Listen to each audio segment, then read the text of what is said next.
안녕하세요. ERP 정보관리사 인사 배문주 교수입니다. ERP 정보관리사가 2018년도 5월 달에 시행되는 그 시험부터 개정이 되었죠. 그래서 여러분들이 출제 경향 분석에 대해서 조금 더 세심하게 살펴드리고자 이런 영상을 찍게 되었습니다. 자, 오늘 저와 함께하는 내용은 출제 경향이 어떻게 변화가 되었고 어떤 내용이 더 추가가 될 것인지에 대해서 저랑 같이 함께 알아보도록 하겠습니다. 지금부터 시작해 보도록 할게요.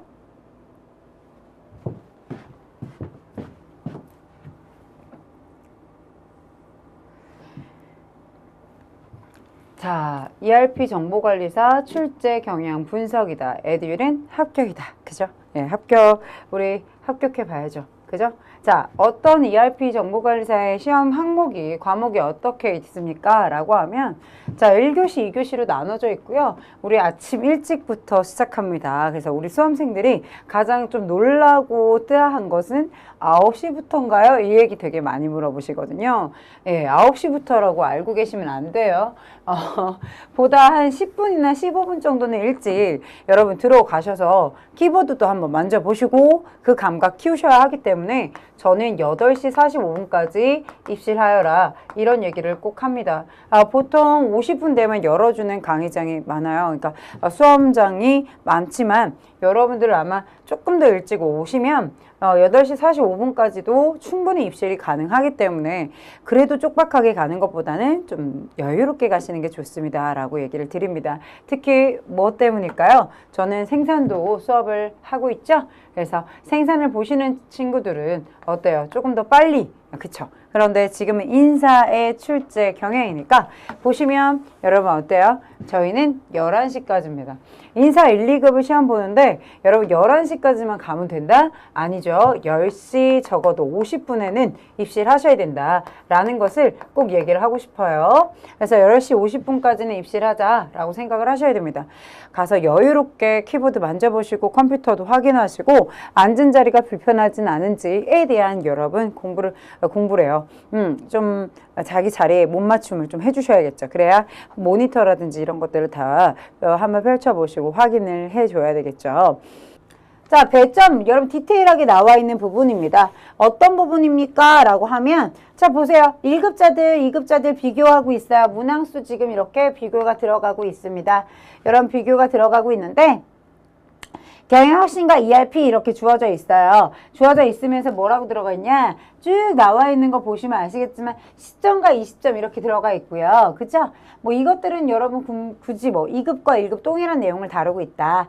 여러분 항상 얘기했지만 인사 1급과 인사 2급은 이론 내용이 동일합니다. 동일한데요. 지금 여기 색깔이 약간 다르죠? 조직개발론에 대한 이야기가 있어요. 이 조직개발론은 2급에서 2급자들에게는 제외가 됩니다. 나머지는 다 동일하다는 얘기가 되세요. 그래서 여러분 공부하셔야 되는 포인트가 어디쯤인지는 다들 알고 있을 거라고 생각이 들어요. 그쵸 여러분? 자 다음 페이지 또 넘어가 볼까요? 네.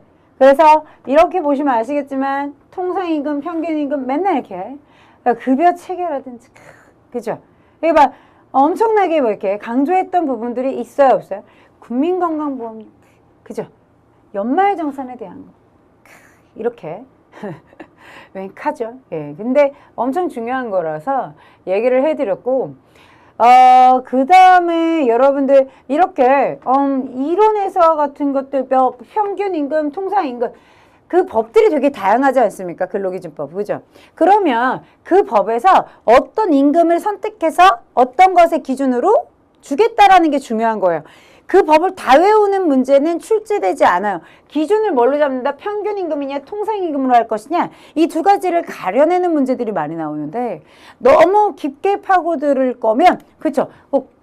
어이구 왜? 너무 깊게 파고들 거면 책을 선생님이 라이트하게 쓰면 안 됐었어요.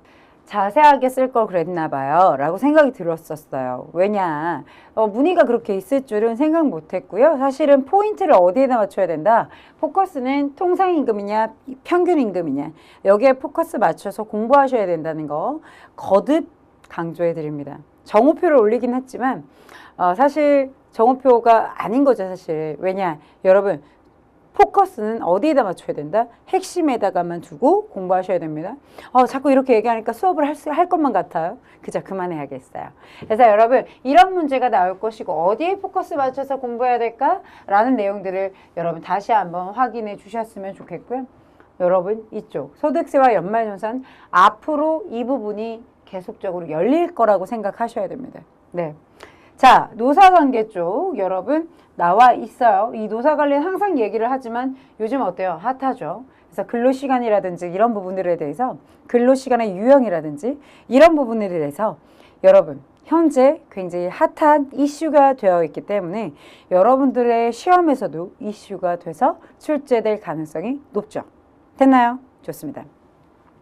이렇게 봐주셔야 된다는 거고 보시면 아시겠지만 어때요? 1, 2급은 검정 과목이 동일하다. 그런데 문제 난이도의 조정이 될 예정이다. 단 2급은 어떻다? 인적자원 개발에서 조직개발론 쪽만 삭제될 예정이다. 됐나요? 그러니까 그쪽 빼고는 다 동일하게 나올 것이다 라고 생각을 해주셔야 되겠어요. 이해가 되실까요? 좋습니다.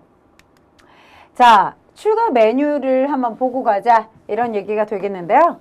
자, 인사관리 쪽으로 가보면 뭐가 있어요? 교육관리가 있습니다. 그래서 여러분 교육을 등록하고 평가했다라면 그 평가한 거 가지고 현황을 볼 수 있는 이런 형태를 가지고 있죠. 자, 이번 3월에도 여러분 5월에도 나올 것이다 라고 예측했는데 예측한 거 맞아 떨어지는 그런 문제들이 출제가 되었습니다. 많이 기분이 좋았죠. 그죠?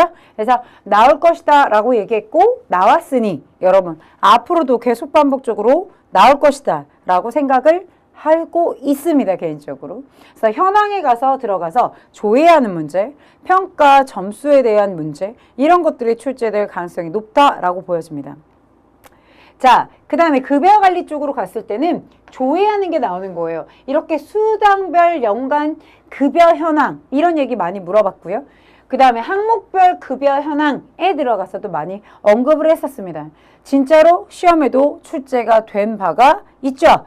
어떻게 새롭게 개정된 문제에 출제되고 있는 모습을 여러 곳에서 보실 수가 있으실 거예요.